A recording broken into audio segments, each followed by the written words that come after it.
Pues hay que decir que interesante la reunión. Ojalá hubiera tenido un debate así en el Congreso de la República en los 20 años que estuve.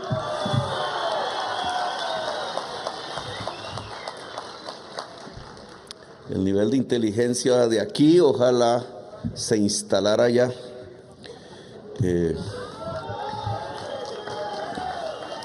Pero vamos a ver,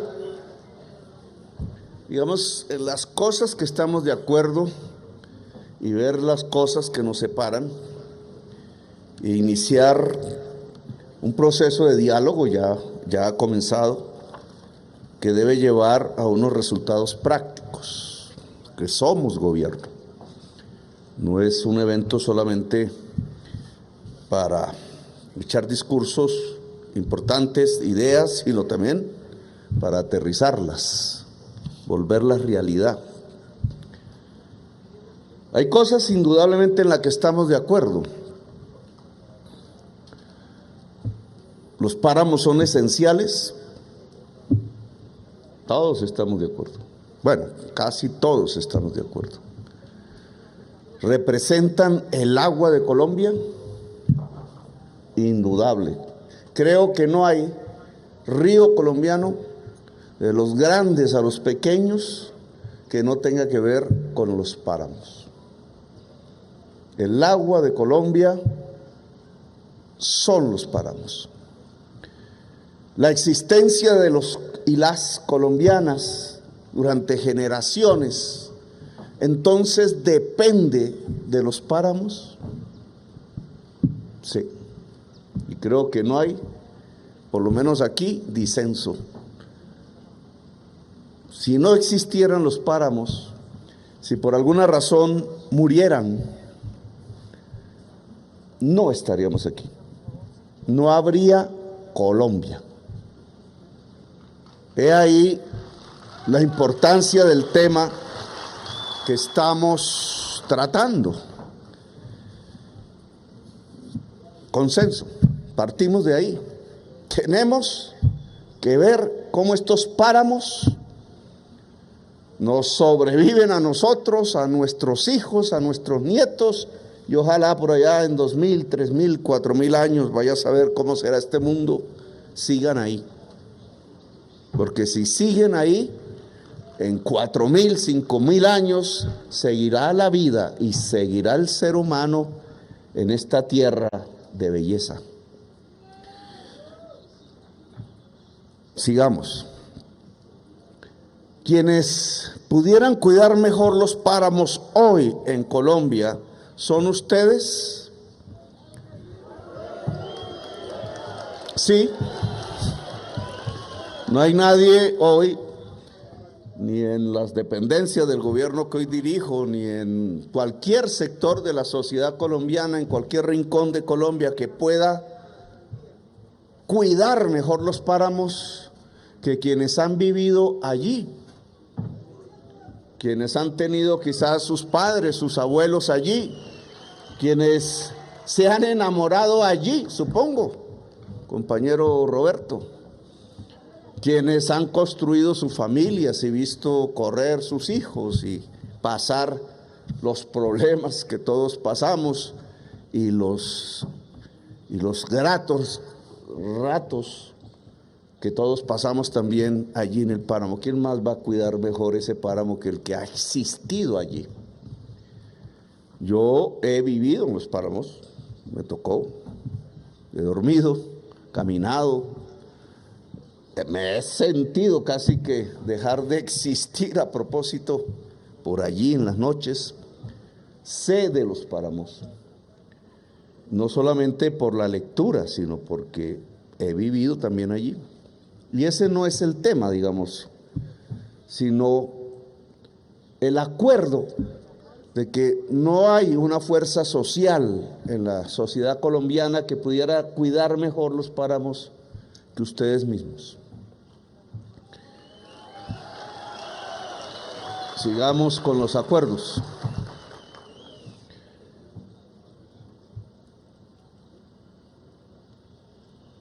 Que están criminalizando, fue la palabra más o menos lo que escuché, no sé bien las formas concretas que eso está adquiriendo, a partir de las leyes que ustedes han mencionado, que están criminalizando la existencia y la actividad del campesino, de la campesina en los páramos. Y que eso no debe ser, que no puede ser que se criminalice la existencia del campesino en los páramos. ¿Estamos de acuerdo?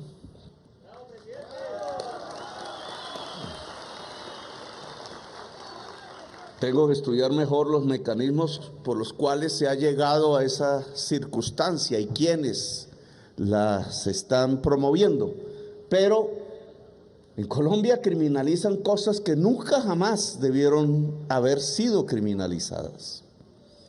Ustedes lo ven a lo largo y ancho de nuestra historia reciente. Un campesino que cultiva hoja de coca va a parar a la cárcel. El narcotraficante va a parar a la sala en la fiesta del club o de la casa del senador de la República.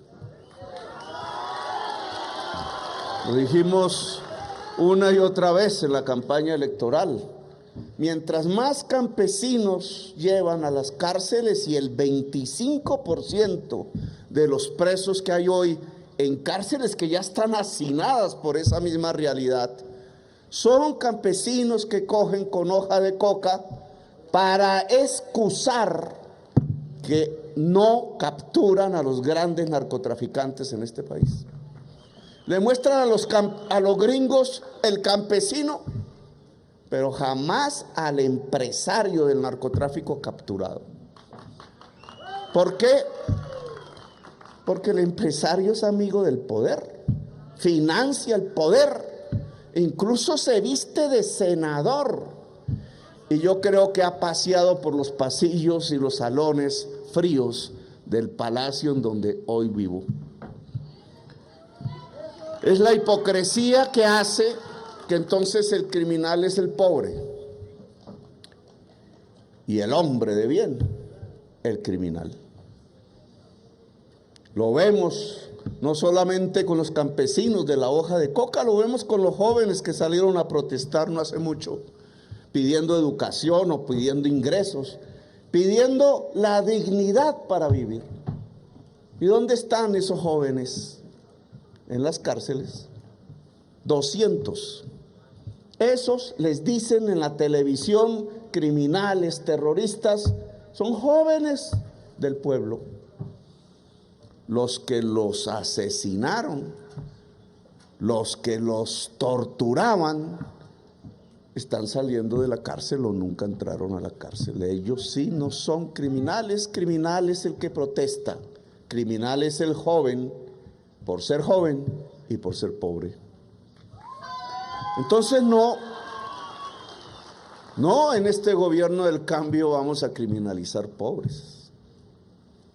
Me están por allá, mandan amigos de quienes no nos quieren a los Estados Unidos para que vayan allá a los altos funcionarios a decir: es que Petro es amigo de los narcotraficantes porque no fumiga los cultivos de hoja de coca, o porque le ha dicho al ejército y a la policía que nuestro enemigo no es el campesinado. Y hasta algunos convencen, pero no, es que ahí no es donde está el problema.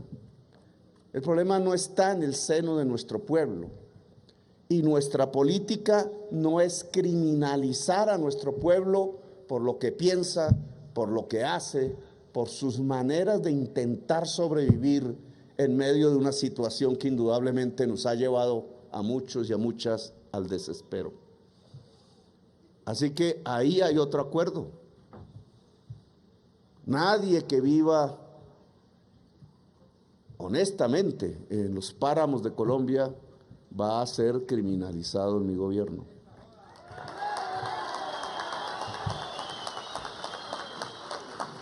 Escuché de Vicente y Roberto. Hay una diversidad en el páramo de pensamientos, y eso hay que reconocerlo, ojo. Formas diferentes de pensar, supongo que de vivir, supongo que de existir, y no hay que contraponer unas con otras, hay que intentar construir los lazos de esa diversidad Todas y todos ustedes a lo mejor ya han seleccionado sus delegados, delegadas para que continúen esta conversación con el gobierno actual. Han dicho en el caso de Vicente y Roberto que hay un desplazamiento. O sea que lo que se pretende a través de las normas y la acción de ciertos funcionarios es que se desaloje, que se despoje al campesinado, discúlpenme la palabra si no es la misma de ustedes, paramuno. Este gobierno no va a permitir ningún desalojo del campesinado de los páramos de Colombia. Y si hay alguna denuncia, pues obviamente estaremos atentos a corregir ese tipo de circunstancias. No, hay un número de personas. Una de las tareas será cuántas realmente, porque ustedes saben que los censos en Colombia cuentan de manera diferente. ¿Cuántas personas hay allí? Seguramente no van a aumentar mucho, porque el ser humano se equilibra de acuerdo a su entorno. En los páramos no va a existir una ciudad como Bogotá, con toda seguridad. Habrá unos cambios en las edades, en los tiempos cambiarán muchas cosas, como han cambiado si miramos desde el pasado hacia acá. Pero la población de los páramos que hoy vive allí, honestamente, nunca será desalejada. No habrá desalojo.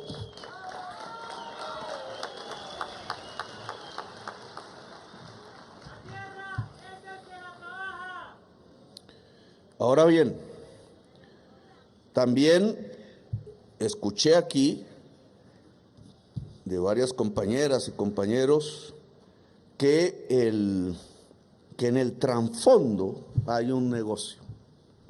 Y aquí entonces sí tenemos que profundizar un poquito más y explicarles mi posición.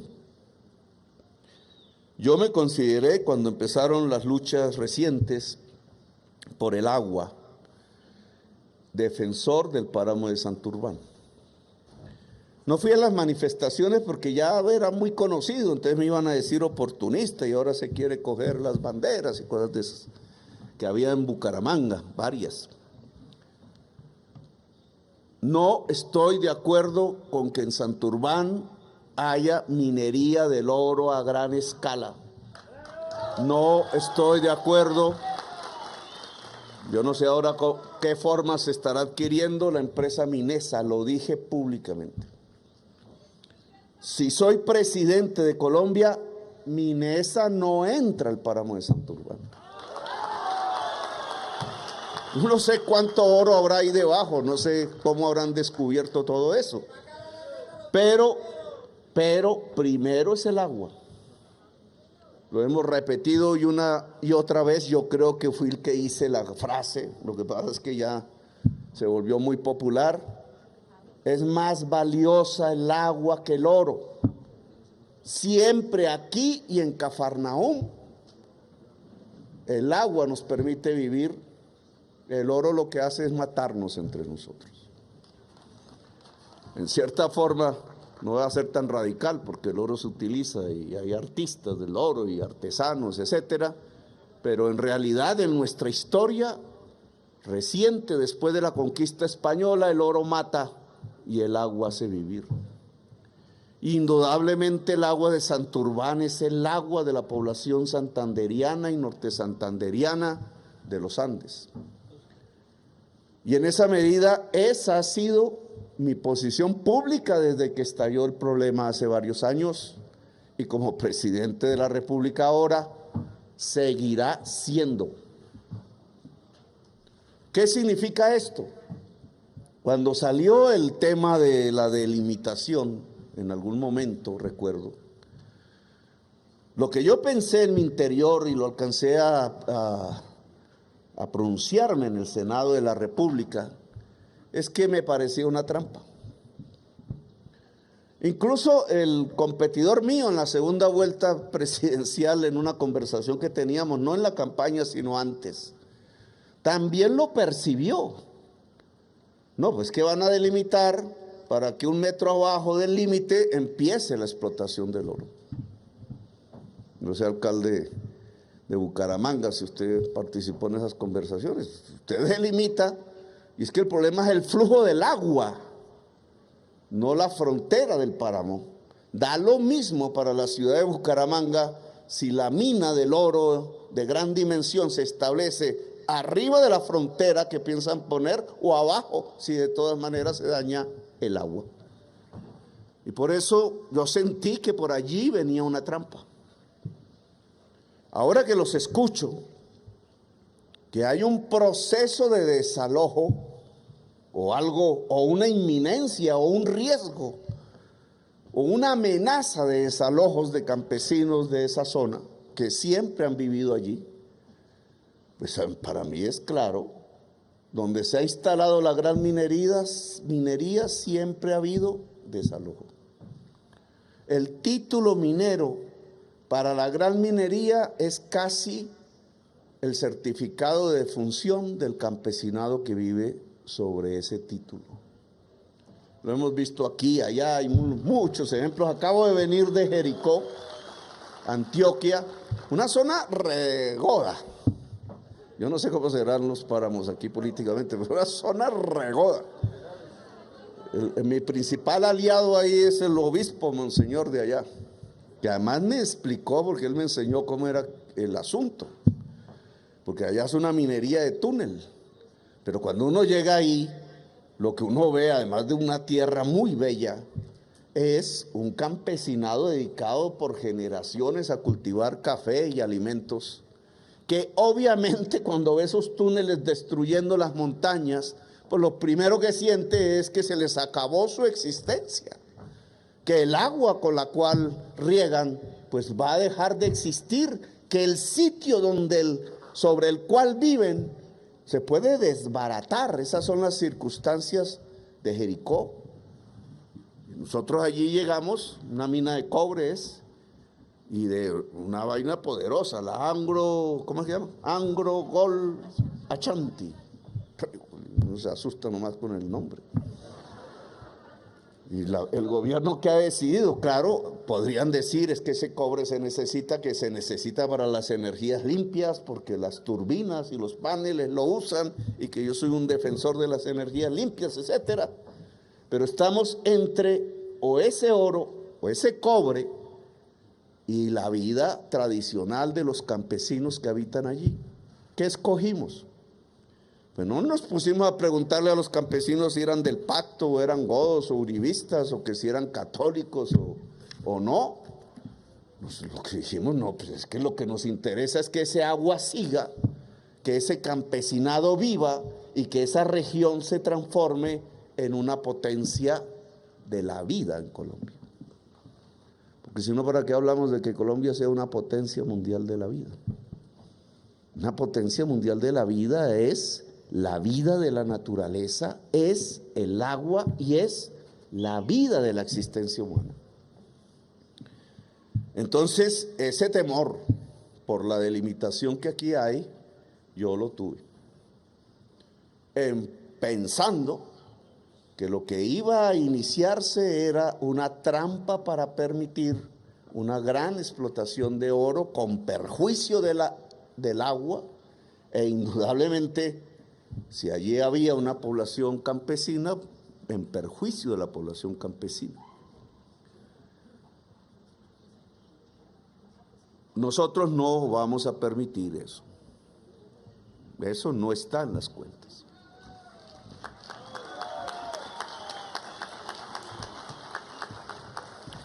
Ahora, mi compañero Roberto hizo una buena disertación de economía política. Hacía tiempo no escuchaba a alguien con conceptos de economía política. Uno siempre siempre está oyendo unos yuppies neoliberales. Los entrevistan todo el tiempo por televisión y nunca se puede hacer una discusión seria que él planteó alrededor del tema de la crisis climática. No me voy a meter en la discusión porque ahí sí cae el sol y seguimos aquí hablando. Pero sí tiene que ver. Incluso yo señalaría el principal peligro que tienen los páramos hoy, a raíz de eso que se llama la crisis climática. Y que el pueblo que habita el páramo debe saber. Porque ¿qué es la crisis climática? Que el mundo industrial, Roberto le llama el capitalismo, así se llama, desde la revolución industrial, porque lo mueve la ganancia, y para tener cada vez más ganancia, entonces tiene que producir más, usar más materias primas, usar más fuerza de trabajo y usar más energía. Pues encontró que la energía que permite esa inmensa productividad creciente es el carbón y es el petróleo. A eso le llamamos combustibles fósiles, porque vienen de animales que murieron en el pasado hace millones de años. Fósiles, que eso quema como en una gran hoguera, la hoguera de la codicia. Si fuese, menos mal, monseñor, porque si no competía con usted. La Biblia, ¿cómo es que decían? El ídolo, Baal, ídolos de la actualidad, que es la codicia. Eso genera una hoguera, y lo que sale en todo el desarrollo de estas grandes economías mundiales es gases, CO2, dióxido de carbono, gases que cambian la química de la atmósfera cada vez más, entre más codicia, más producción, más energía, más carbón, más petróleo, más cambia la química de la atmósfera. ¿Y cómo cambia? Pues los gases son efecto invernadero, es decir, los rayos del sol, el calor, quedan ahí conservados. Y en la medida en que eso va aumentando la temperatura promedio. Por eso entonces los hielos se derriten, grandes masas del agua de los océanos se evaporan, territorios que tenían un río de pronto desaparece, esas grandes masas de nube cuando se estrellan con las cordilleras producen aguaceros y épocas de inundaciones que nunca se habían visto. Nosotros estamos viviendo una todavía. 1 millón de damnificados. En Pakistán, 2/3 partes de una población que es como de 150 millones de habitantes bajo el agua. Y cada vez es peor, porque cada vez crece más la codicia, cada vez crece más el consumo de las energías que llamamos fósiles. ¿Qué le pasa a los páramos con eso?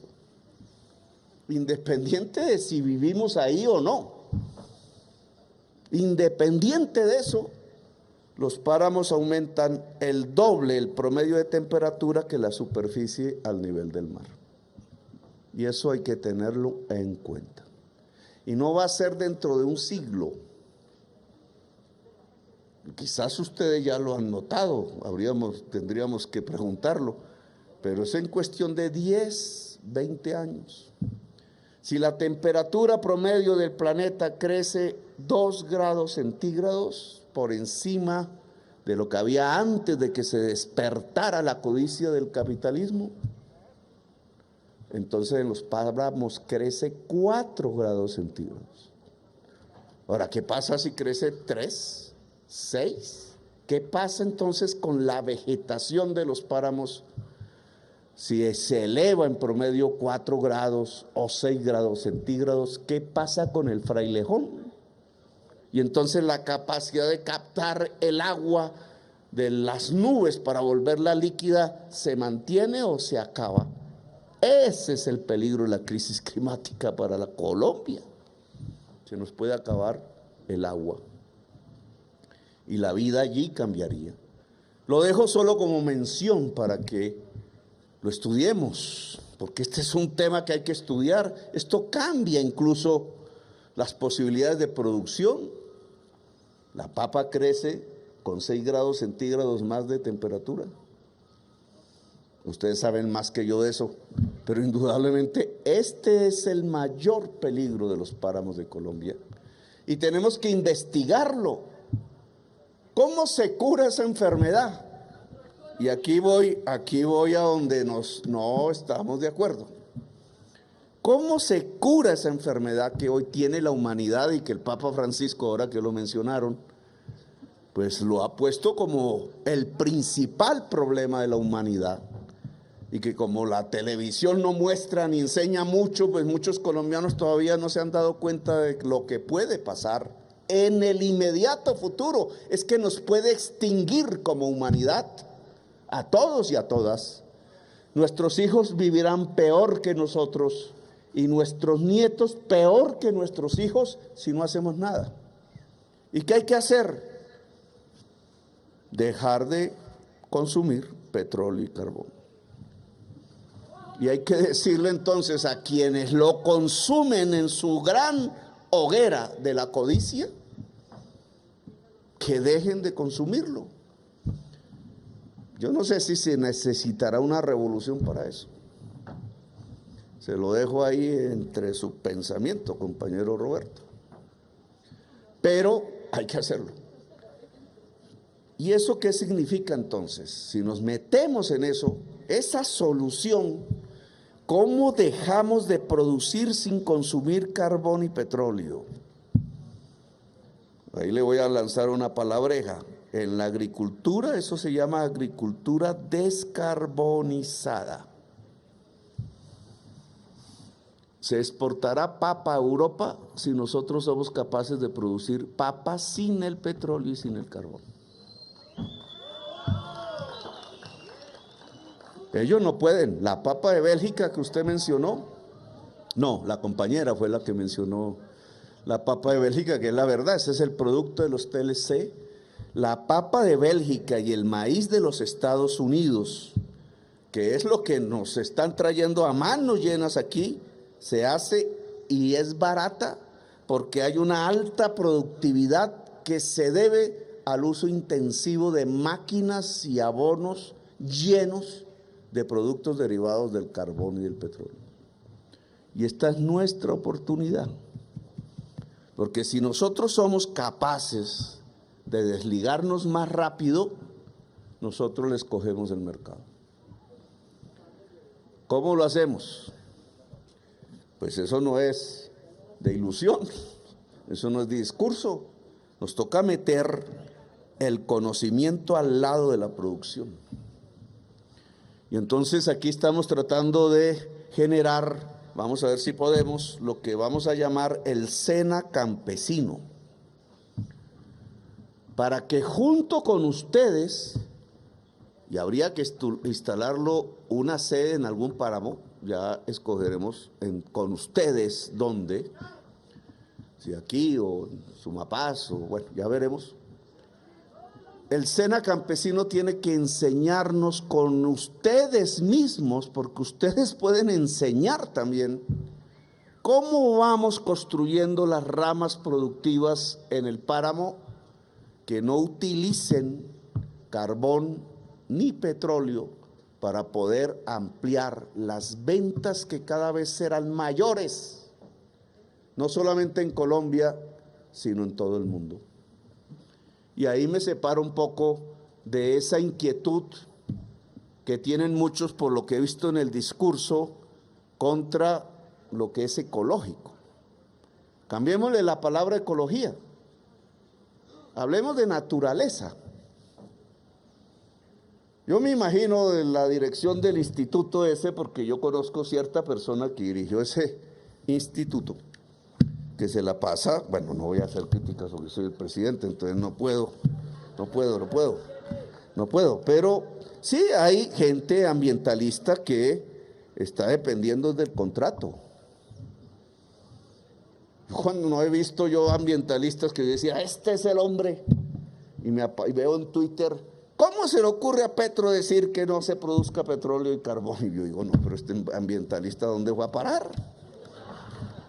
Ahora no lo entiendo. Pues claro, si uno se pone a esculcar, es que vive de contratos y ingresos que vienen de la industria que produce el carbón y el petróleo, entonces los usa para cerrarnos la boca, para callarnos la boca. Yo entiendo eso, pero no quiere decir que entonces no tengamos que equilibrar la producción y la naturaleza. Porque si no lo hacemos, ustedes saben, se destruye la naturaleza y se destruye la producción y quien estaba haciendo la producción. Hay que lograr los equilibrios. Ahora, ¿cómo se logran esos equilibrios en el páramo? Con el ganado, con la leche, con la mora, me dijeron aquí, con la papa. ¿Cómo se logra? Pues eso hay que investigarlo, hay que ponerlo en conjunción las instituciones del gobierno con las fuerzas productivas mismas en la misma región para lograr ir aprendiendo todos. Y ya se sabe mucho, pero se necesita más de los nuevos equilibrios que tiene que haber entre la producción y la naturaleza, o si no, no es que se desaloje la población del páramo, es que se acaba la existencia humana en todo el planeta. Eso se nos volvió imperativo. El Papa Francisco tiene toda la razón y nos toca ponernos pilas, porque nadie nos va a venir a enseñar, sino nosotros mismos tenemos que aprender. Entonces, de este gobierno no esperen ustedes persecución. Le he dicho al ejército en las reuniones que tengo con su cúpula, una nación solo se construye cuando hay una alianza entre el ejército y el campesinado. Cuando el campesinado levanta la bandera nacional, ahí se construye una nación. Quizás muchos de los problemas que tenemos en Colombia es que en nuestra historia, en lugar de construirse una alianza con el campesinado de Colombia, que fue la mayoría de la población no hace mucho, todos somos hijos o nietos del labriego, lo decían los discursos, todos somos hijos de quien con el azadón sobre el surco recibía los rayos del sol. Pues si esa es nuestra historia, ¿por qué la historia de Colombia ha hecho del campesinado su enemigo interno? ¿Por qué el Estado ha considerado y quien los ha dirigido que el campesinado de Colombia es el enemigo? Y lo ha atacado, lo ha despojado. Decía Vicente, creo, nos sacaron del plano, fue otro compañero. ¿Cómo es tu nombre, compañero? No, bueno, fuiste tú, Pablo. Nos sacaron del plan y entonces terminamos en el páramo. O unos lo sacaron del plan y terminaron al lado de la ciénaga y del río y se ahogan hoy cuando vienen los problemas ambientales. Hubo una guerra contra el campesinado y no solo una, ha habido varias en la historia de Colombia. Los abuelos le cuentan a uno. Nunca fue posible que el campesinado tuviera derechos. No existe la palabra campesino en la Constitución de 1991. Léanla. No existe la palabra campesino. Ahora están tratando, ya van en el no sé cuál debate, para introducir que el campesinado de Colombia existe y que tiene derechos. Y esa circunstancia es la que nos ha llevado a la violencia. Violencia perpetua, no se acaba. Generaciones y generaciones viviendo de guerra en guerra y de violencia en violencia. Y hay un momento en que toca parar, entrar a otra fase. Tenemos que entrar a una era de paz, es lo que hemos dicho. ¿Y cómo se construye una era de paz si no es dialogando entre todos y todas? Si no es construyendo los pactos de la nacionalidad. Y los pactos de la nacionalidad tienen que ver con un pacto con el campesinado en Colombia. Es que llegó el momento de que el campesinado de este país tenga derechos, de que el Estado dialogue con el campesino. Critican por ahí, y voy a terminar así como decía Roberto, voy a terminar. Decían por ahí, la FARC y toda esa vaina, ¿de dónde apareció? Cuando uno se pone a leer la historia por allá en los años 50, yo no había ni nacido, en los 60, 50, esa vaina nace porque a un presidente se le ocurrió que había que bombardear unas cooperativas de campesinos cafeteros en el Tolima y en el Cauca, porque le dijeron al presidente que cooperativa era igual que comunismo, y que entonces cómo iba a volver esas cooperativas unas repúblicas independientes, que había que bombardearlas. El general les dijo que no, Valencia Tovar creo que se llamaba. El general les dijo, ¿qué les pasa? No, usted tiene la orden, bombardee. Bombardearon y miren el problema que tenemos. No salimos del problema. Ya degenerado con lo que quieran, pero surgió de un ataque del Estado contra el campesinado. En un pueblito, en una aldea, por allá en una montaña que nadie conocía, cerca a una cooperativa de campesinos cafeteros que lo único que querían era seguir trabajando y que les hicieran una vía para poder sacar mejor su producción. ¿Cuántas veces no hemos oído este problema una y otra vez a lo largo y ancho de Colombia? Oiga, háganos una vía, permítanos trabajar, permítanos trabajar. Bueno, pues en este gobierno no vamos a hacer lo mismo que en aquel gobierno que desató la guerra en Colombia. En este gobierno no va a haber una guerra contra el campesinado. En este gobierno lo que planteamos con todos los problemas que tenemos es una alianza entre el Estado y el campesinado de Colombia para construir de verdad la paz.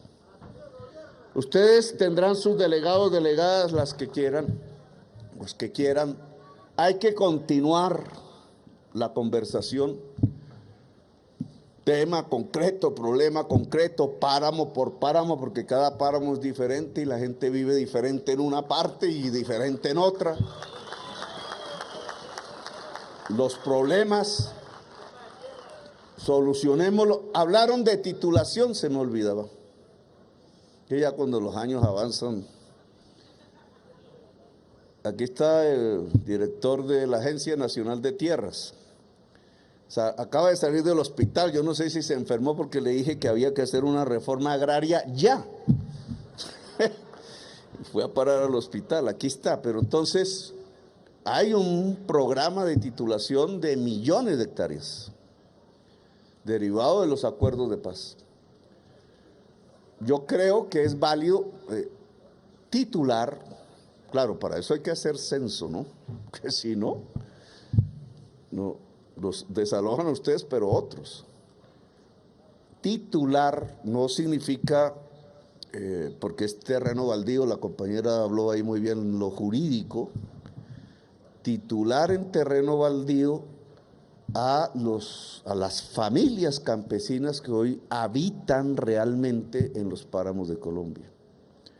Ese debe ser un compromiso, porque sobre la base de esa titulación, igual que en la selva amazónica, problema diferente, sobre la base de la concesión, que es lo que allá corresponde, familiar e individual, y ese concepto, ministra, tiene que quedar en el plan de desarrollo porque no existe jurídicamente hoy.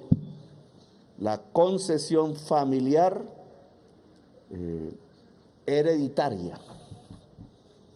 Sí, que no es la gran concesión minera, es que una familia al estar en un terreno en la selva, como no puede tener escritura en la selva, pues tiene un derecho que puede ser hereditario y eso se llama un título, pero hay que crearlo jurídicamente. En el caso de los páramos, que habría que ver si las normas que la compañera mencionó sirven. Yo creo que también podemos, sin pasarnos de la actual población, cuidado, titular a las personas, a las familias que tienen derecho, incluso con carácter hereditario si lo quieren, para garantizar, digamos, el derecho al páramo, pero que es también el deber de cuidarlo. Eso es un acuerdo, un pacto, un trato.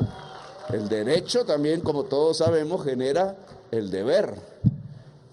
Cuando mi esposa digo, tengo derecho a ti, pues entonces sí, pero ahí también unos deberes. Eso no es. Entonces, bueno, no me meto en Honduras porque después me friego. Pero gracias por haberme escuchado. Recuerden que el eje de todas nuestras actuaciones es alrededor de la vida y que lo que queremos es que Colombia se convierta en una potencia mundial de la vida, y ustedes, por el lugar que ocupan, por la estrategia de ese lugar dentro del rompecabezas de la vida en Colombia, que ya hemos hablado de ello.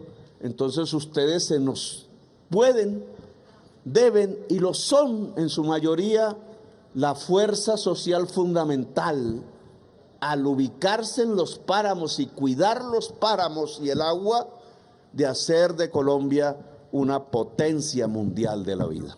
Gracias, muy amables, por haberme escuchado.